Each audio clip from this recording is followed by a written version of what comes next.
Today we're going to be talking about 6 things that you can do in sparring that will increase your skill level 100%. How do I know this? Because I utilize these same tactics as my skill level was skyrocketing. If you guys take what I tell you today, you try and implement it, you're going to see big improvements.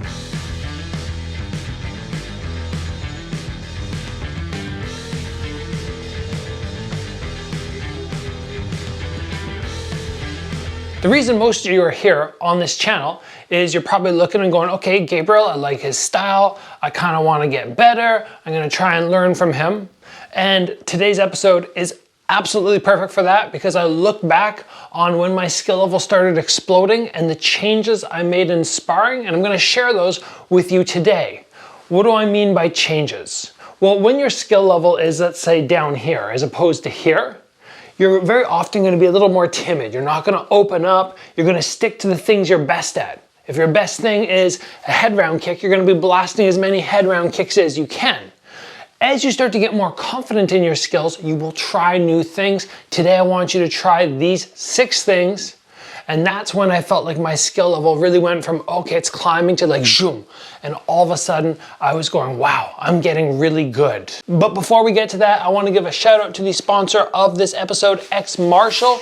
You can pick up backpacks for your training apparel, your training gear. You can pick up shorts, t-shirts for Muay Thai, rash guards for your jiu-jitsu training. They have it all. I'm going to put a link in the description below and you can use my promo code Gabriel Varga to save 10%. So things I want you to try in sparring that will help you improve your skill level. Number 1, and we're starting on a hard one. I'll be straight up with you. This is probably the most difficult of them all. Working on off-balancing your opponent's legs. There's many ways you can do that. If somebody throws a big kick at you and you're waiting and you're like, I'm just gonna, this round, I'm gonna put the emphasis on just timing that round kick. As they kick at me, instead of blocking, I'm gonna step away and take out the standing leg. Or easier, I'm gonna use my lead foot and try and tap their leg whenever I can, right down by the ankle, so that they get that leg knocked out. When you start to do stuff like this, you're relying on perfect timing.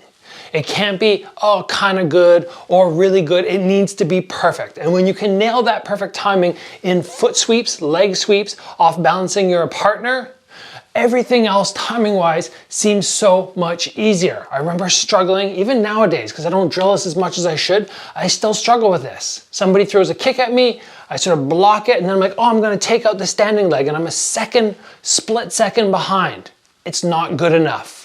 So if you're looking to improve your timing, start trying to take your lead foot as somebody punches at you, just tip your weight back and grab their lead foot and just pop it out. So that as they attack, their foot just gets dragged and they have that off balance experience for enough time for you to either back away and regain distance or for you to get your counter shots in. And a quick reminder, maybe an announcement, if you haven't been on the channel in the last couple of days, I am doing a Glory Glove giveaway. The Glory Gloves look pretty much exactly like this, except they are Velcro. I have them right downstairs, they're just not in the room at the moment, but you can get registered by heading over to the website in the description below and get registered there. You get more entries for a few additional things that you can do, like sharing. These gloves are awesome. They were given to me by Glory a long time ago, brand new, never used, taken out of the bag like 1 or 2 times. That's it. Get registered so you have a chance to win. The next thing which I used to do, and I'd want you to try, is to never let your opponent get high volume combos off. That means that you're never ever gonna let them go more than 3 combos. Maybe 1, 2, 3, and then you're gonna be countering or moving your feet or stepping in and wrapping them up. This used to be something which I would play with. I'm like, this round, and I would only focus on this. This round, they don't get to combo on me. It's not gonna happen. I'm gonna make myself block 2 and counter, or make myself block 2 and step back, or make myself block 1 and jam.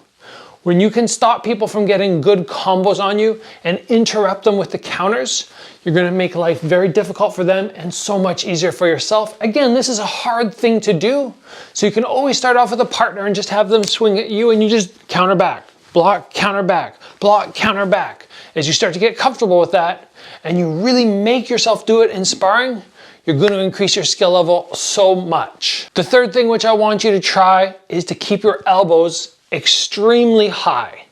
I used to do this because I wanted to work on catching round kicks, but if I kept my hands here, people didn't always throw at the body. A lot of times they'd go high or they'd go to the head. So I started going, okay, you know what? I'm gonna make them kick up here. They're gonna have to go to that height because with my arms so high, they're gonna see that opening and they're gonna want to attack it. It just makes perfect sense. And then from there, I could practice getting that timing down of stepping and grabbing and squeezing and seeing if I could hold it. And then more importantly, following up, seeing if I could actually accomplish a sweep. So just doing that, just leaving yourself open in a certain area so that people attack you there time and time again is gonna help you increase those catching skills. And I'm not kidding you guys, once I started doing this, and I got to the point where I was comfortable, I would start landing it all the time in sparring, and then in my fights, when I was at the end of my amateur career, picking up belts like that, I would grab every kick almost that my opponent would throw at me, and I would snag it, and then I would sweep them out. It was so fun to do, so awesome to be able to accomplish that. Number 4 thing that we're talking about today is throwing the same technique on repeat, over and over and over, to the point where your opponent goes, man, this guy's being predictable, but you are using it as a setup. If I throw a front kick, I move around, I stay at distance, I throw a front kick, I move around, and I keep throwing the same technique on repeat, what I should be doing every time I throw it is not just go, oh, I'm trying to land. I am assessing. I am looking at my opponent and seeing what mistakes they're making as they try to deal with this. And even if I get to the point where I'm throwing it, they're catching and I have to like drag my leg out and then I go to do it again, that's okay. Because I should be going, okay, he's overreaching. Or when they scoop, they're using the wrong hand. You're gonna look for some weakness and it's all about setup. I could just go jab, jab, jab. Oh, he's keeping his elbow too high and then faking him in the body. Hit the same technique on repeat and see if you are clever enough to figure out what the best way to fake them out is the next time you throw it. The next thing that I want you guys to try in your sparring, which will increase your skill level, is adopt a different style. So if you're somebody who's very karate-like, you like to bounce around, take a completely different style for a whole class. The whole sparring session, all of a sudden you're here. Or maybe you're gonna go to a kickboxing style, or maybe you're gonna get down low and try and box.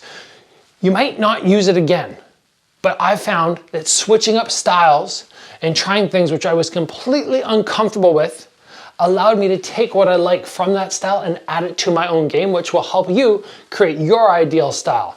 This is easier said than done because you're gonna have to go into the gym and you're gonna have to take some lickings. You're gonna get beat down a little bit more than usual because going from here to here, you're not gonna be comfortable.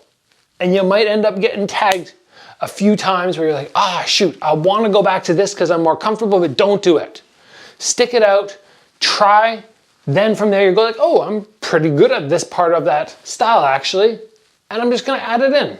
This is a great way to improve by just adapting your style to something you are not comfortable with. The final thing which you can do in sparring, which I used to love doing, is imagine, oh, somebody blasted my arm. They blasted it and blasted it and blasted it, and I have to imagine in the fight, I can't use this anymore. So I'm really honed in on my defense. Every time they throw, I'm not letting that bicep get hit. And in addition, I can't punch with it. All of a sudden, you're down a weapon and things change. And if that ever happens to you in a fight, it's not the first time ever. Take away one of your kicking legs. Oh my gosh, all of a sudden I gotta be really clever with this leg and not just throw from front and sideways. I have to maybe throw in some of those inverted round kicks or do a stance switch and throw a spinning hook kick off the other side so I can still throw from all the different angles, but just off one leg. Remove a limb and just put limitations on yourself what you can do in the round. And that's essentially what we're doing with a lot of these. We're limiting ourselves from just doing what we're best at and bringing in things which are going to challenge us to a brand new level.